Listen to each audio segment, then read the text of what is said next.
You'll hear a number of different recordings, and you will have to answer questions on what you hear. There will be time for you to read the instructions and questions, and you will have a chance to check your work. All the recordings will be played once only. The test is in 4 sections. At the end of the test, you will be given 10 minutes to transfer your answers to an answer sheet. Now turn to Section 1.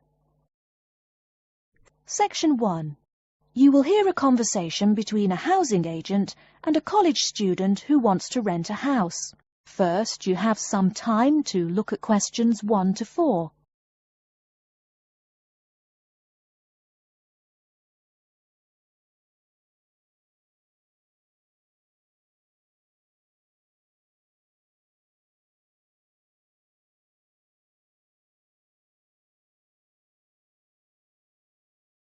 You will see that there is an example which has been done for you. On this occasion only, the conversation relating to this will be played first. Good afternoon and welcome to Habitat Hunters. You must be Joseph. Yes, that's right. You said on the phone that I could come by at 2 o'clock. Sorry, I'm a little early. No problem at all. In Calgary's market, you have to move fast if you want a good apartment. Actually, I'd settle for almost anything. I've been here 10 days and the hotel is ruining me. My father has me on a strict budget. Sit right down here now, sir. Let's talk a little about the places before we go have a look. Now, we have 4 apartments available. Okay. Could you tell me more about those 4 apartments? Sure. The first one is on Beetle Road, just a block off campus. It's a 3-bedroom with a bathroom and a living room and a great Italian restaurant right next to it. The agent says that the first apartment is a 3-bedroom apartment with a great Italian restaurant right next to it. So, restaurant has been written in the space. Now we shall begin. You should answer the questions as you listen, because you will not hear the recording a second time. Listen carefully and answer questions 1 to 4. Good afternoon and welcome to Habitat Hunters. You must be Joseph. Yes, that's right. You said on the phone that I could come by at 2 o'clock. Sorry, I'm a little early. No problem at all. In Calgary's market, you have to move fast if you want a good apartment. Actually, I'd settle for almost anything. I've been here 10 days and the hotel is ruining me. My father has me on a strict budget. Sit right down here now, sir. Let's talk a little about the places before we go have a look. Now, we have 4 apartments available. Okay. Could you tell me more about those 4 apartments? Sure. The first one is on Beetle Road, just a block off campus. It's a 3-bedroom with a bathroom and a living room and a great Italian restaurant right next to it. How much? Well, it's $435 a month, including internet and utilities. Okay, that sounds reasonable. Any drawbacks to the house? There's a really big garden, but it hasn't been taken care of over the years and is just too big to clean up nicely. That sounds okay. Tell me about the next option. The other 3-bedroom apartment is on Oakington Avenue on campus. It is right near the building where you have classes, and the kitchen and living room are newly furnished. Wow, that sounds like a pretty good option. Well, it is a cool apartment, but since it's a dormitory, the living room, bathroom, kitchen and washing machine are all shared. It would be nice not to have to buy living room furniture, though. And how much is this one? $400 per month for a bedroom with an air conditioner. For a bedroom without an air conditioner, you would pay less, $340 for it. Yikes. Even with the air conditioner, it sounds really inconvenient to have to share facilities. I'll never cook if I have to walk down the hall to use the kitchen. Yeah, that's true. Before you hear the rest of the conversation, you have some time to look at questions 5 to 10.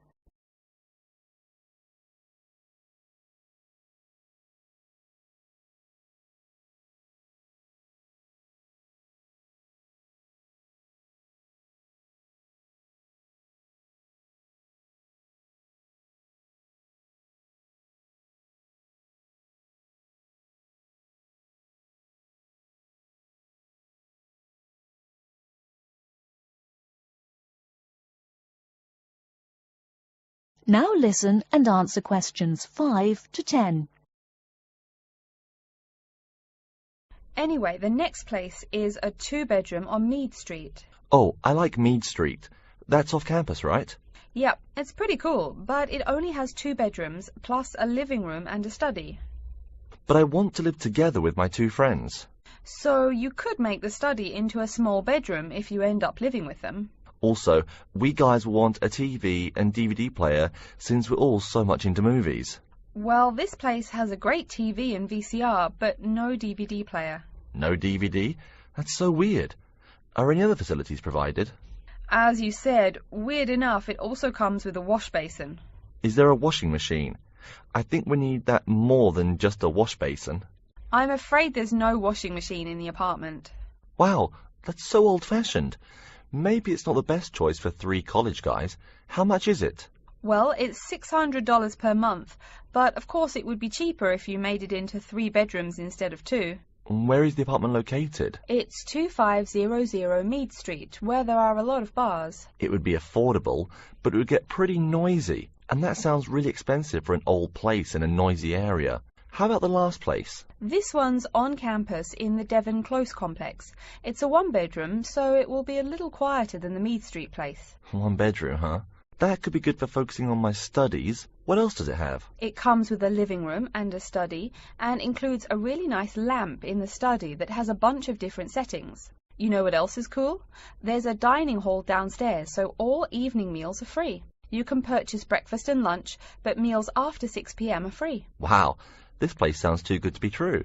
Is it really expensive? It's all right, $500 per month, but there's no bathroom. What?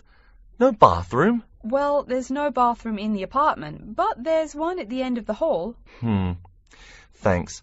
I think now I just have to decide whether I want to live alone or not. Yeah, which one do you prefer? I think I choose either this apartment or the one on Beetle Road. Okay, you'd better think about it, and then you can contact me ASAP. Fine. Thanks for your help. You're welcome. That is the end of section 1. You now have half a minute to check your answers.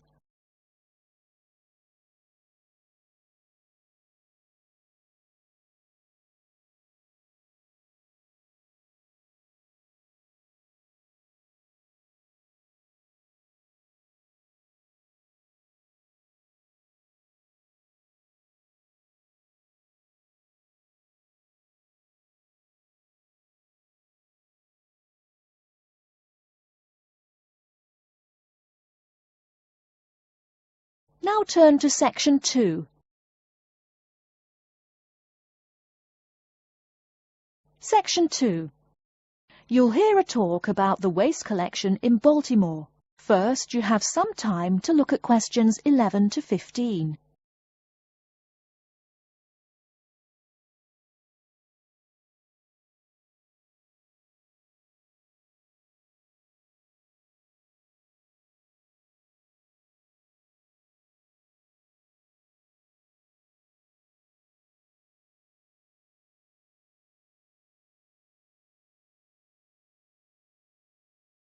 Now, listen carefully and answer questions 11 to 15. Hi folks, my name is Loretta Johnston, and I'm here from the Baltimore Department of Public Waste. Thank you for coming out to our community meeting tonight. I've got a few words to say about the waste collection here in Baltimore. First, there's the sorted collection bins themselves. They're made of sturdy, solid material, so none of your trash can seep out or puncture the bin. Also, since these things sit out on the curb overnight, rain or shine, they have to be waterproof.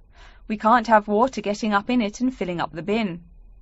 Remember to pay attention to which bin is which, and sort your waste accordingly. You should have a blue or green bin for recyclable garbage, a yellow bin for unrecyclable garbage, and a red bin for toxic waste. Our citywide waste management is divided into 2 services. The first is commercial waste collection, or trash collection from buildings. The majority of building waste is paper, which goes in the blue or green bins. You'll notice in your office buildings there are signs that warn you not to overfill these bins. All that paper adds up, and an overflowing bin is infinitely harder for collectors to carry to the truck and empty. Aside from paper, another large source of building waste is metals. Metals such as tin and aluminium can be put in the yellow recycle bins, but metals like lead and copper should be disposed of in the red bins. These heavy metals are harmful to the environment and exacerbate our city's existing pollution problem. That's about all the information you need for building waste. Moving on to the second service, household waste collection is probably what you primarily think of when you think of what we do here. Many of the same guidelines apply, the sorting is the same, etc. Please remember to keep garbage like kitchen waste in a plastic bag. It makes collection easier and lessens the abominable rotten trash smell. Before you hear the rest of the talk, you have some time to look at questions 16 to 20.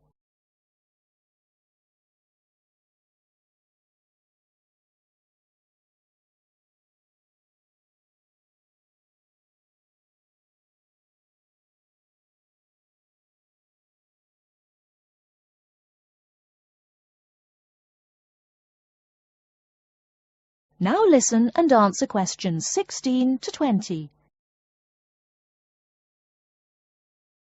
So, after we take your trash away, what happens to it? We take all the garbage to one of a number of garbage disposal plants, each of which is located in the middle of an open space of some sort. No one wants to have their home or office right next door to a waste disposal plant, right?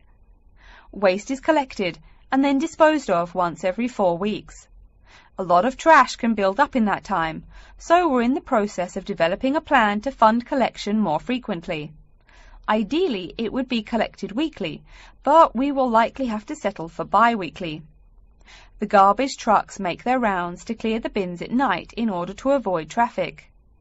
I'm sure you've seen how much waste your own household produces in a given week. Now imagine all the trash produced by all the households in Baltimore. It's a lot, right? It may surprise you that this amount is only marginal compared to commercial waste. Yep, the main waste producers are actually businesses, industrial facilities, retail and offices. Hard to believe humans produce that much waste, right? No wonder we have pollution problems. Anyway, after all incoming waste is sorted, recyclables are sent to a recycling plant, while garbage and toxic waste are transported to their respective areas of the plant for treatment. Items such as stones, which should not be disposed of in our bins, are separated out and discarded. Once the trash has undergone the treatment process, it is compacted and disposed of with all the other trash. And finally, when the landfill space is full, it is buried deep underground, and in time, something new is built on the land. That's everything about waste collection. Thank you for listening. Are there any questions? That is the end of section 2. You now have half a minute to check your answers.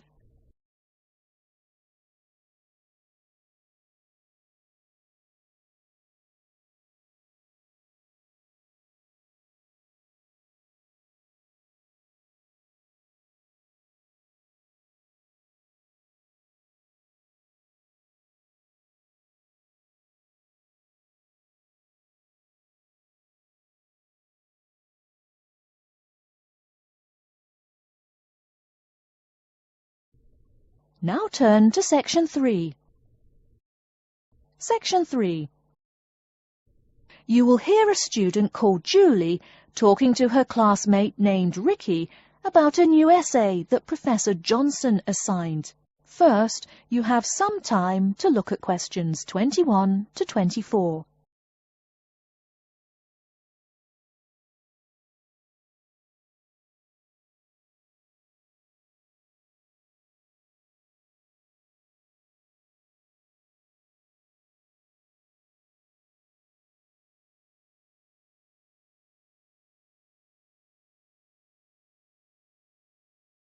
Now, listen carefully and answer questions 21 to 24. Hi, Julie, it's Ricky. Hi Ricky, how are you? I noticed you weren't in psychology today. I'm feeling sick, so I didn't go to school today. would you mind telling me what I missed in class? Sure thing. I'm sorry you're not feeling well. Anyway, we spent most of the class talking about a new essay that Professor Johnson assigned. You need to choose one of the bold headings from the note system and research it. Wow, I picked the wrong day to miss class, huh? You sure did. Could you tell me the specific requirements of this paper? Sure. You need to find scientific research that supports your claim as one of your references. It can be from some of the case studies we discussed in class, or you can find your own. Or even better, you can conduct your own research. I'm sure that would get you an A. Have you decided what you're going to do yet? Also, where are you getting your references? Yeah, I'm going to research facial recognition by infants. I've already found a few experiments in scientific journals. That would probably be a good start for you. There are tons of journals in the library. Great idea, thanks. I'm considering writing my essay on the effects of one of the psychotropic drugs we talked about in class. I'm sure there is lots of stuff about it on the internet. Are we allowed to use information from the internet?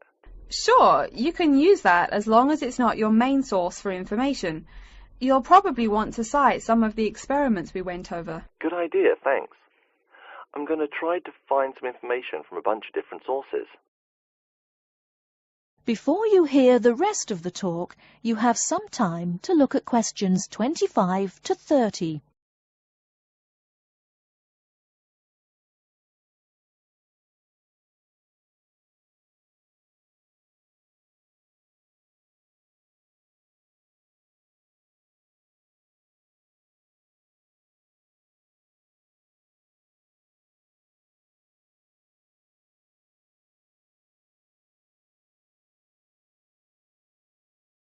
Now listen and answer questions 25 to 30. Are there any specifications on how the essay should be written? Yeah, Professor Johnson wants it double-spaced. It should be between 6 to 10 pages long. 6 to 10 pages? That's so much. Oh, it's going to take forever. I know, the whole class groaned when he said that.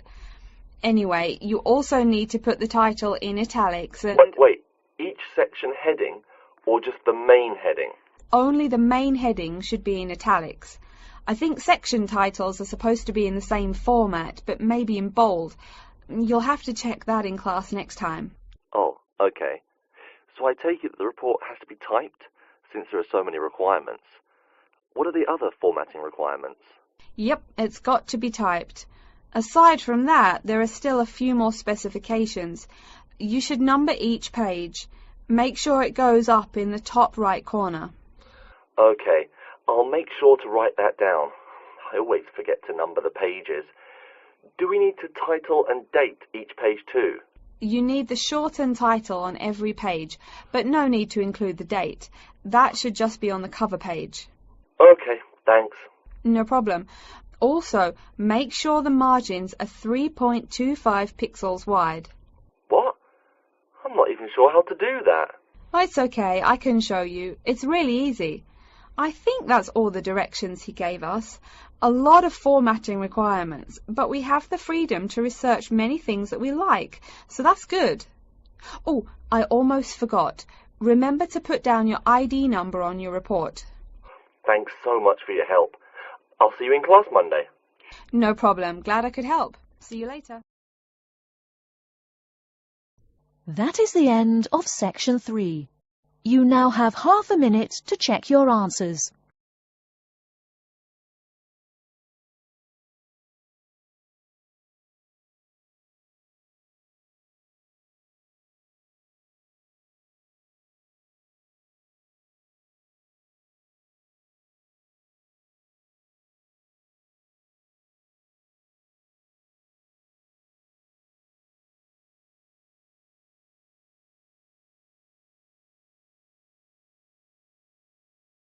Now turn to section 4.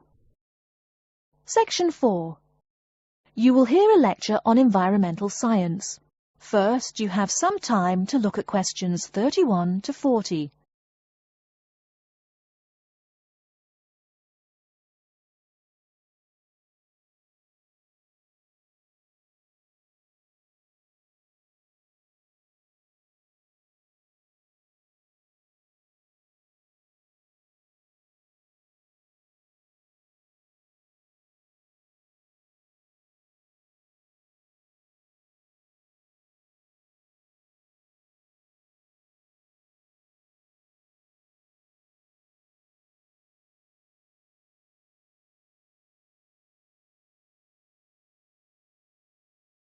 Now listen carefully and answer questions 31 to 40.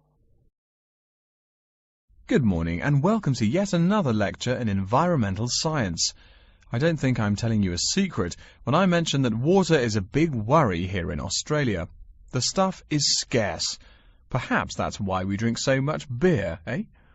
Seriously though, a safe and reliable source of water is one of the great concerns of people everywhere. Moreover, as the world population grows, the pressure on existing water supplies grows greater and greater. Think about it. Our economic system demands that there be more and more consumers. The growing number of people has been tied to climate change, including droughts. So more people means less water. But our economic system demands a high birth rate. Forget about oil. Soon enough you will see wars for water. Mark my words. But today I'm going to confine my remarks to Australia. As noted already, here down under the water supply is extremely scarce. The only drier continent is Antarctica, and remember, no one really lives there anyway. Moreover, in recent years, the wind patterns have changed. Rain that used to fall on the country now falls out to sea hundreds of miles to the south. Now, when I speak of people needing water, most of you probably think of drinking. Certainly everyone needs water for drinking, but surprising as it may sound, drinking is not anywhere near being the main use for water. Most water is actually used for washing. When you take a shower, you probably use well over 100 litres of water. Every time you flush your toilet, that's about 8 litres, but most people drink no more than 2 litres or so per day. So, where to get water? It could be obtained from rainwater, but often rainfall consists of other harmful pollutants that evaporated with the water. In fact, acid rain, an intense example of this, causes harmful effects on the wildlife of the habitat on which it falls. Water from underground could also be used, though it is more difficult to contain and often must go through an extensive cleansing process. The purest water is found in rivers, creeks, lakes and dams. And, sad to say, Australia has precious few of these. Really, how many of your hometowns have rivers? Year-round rivers, I mean. The soil tends to be sandy, so water soaks into the ground. Many places are rocky too, so 87% of the rainfall is lost to evaporation.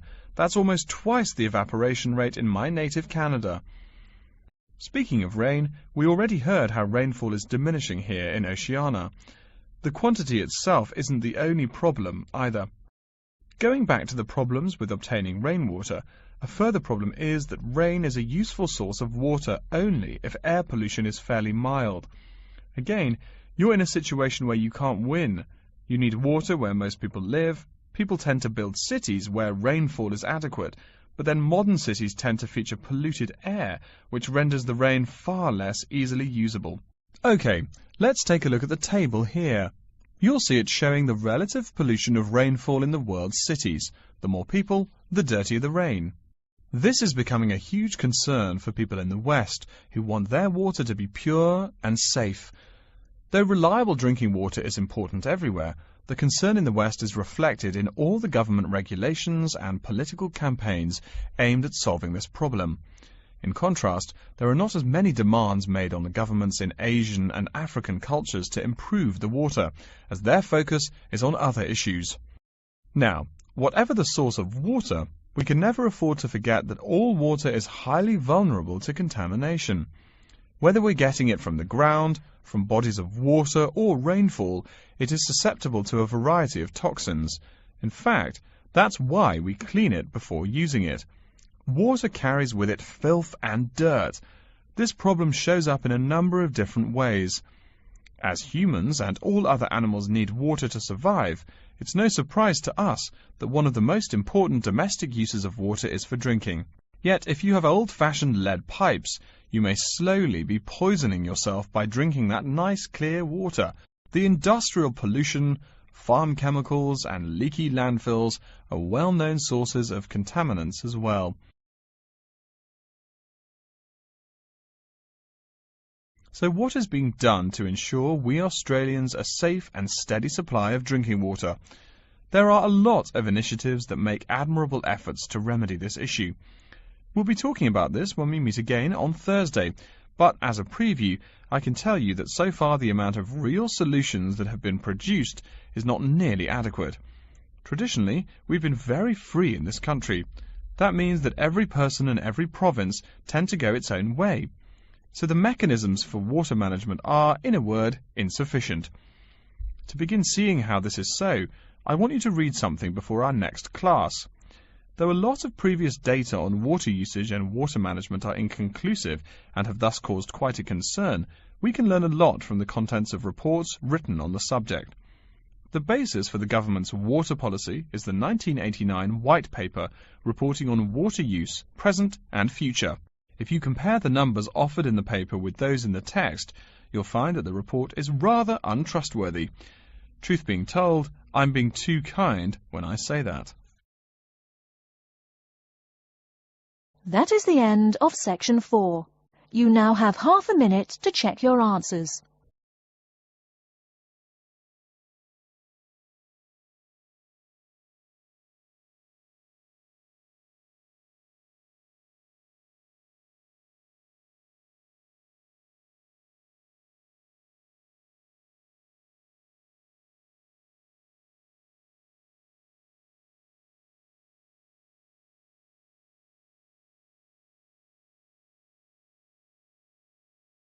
That is the end of the listening test.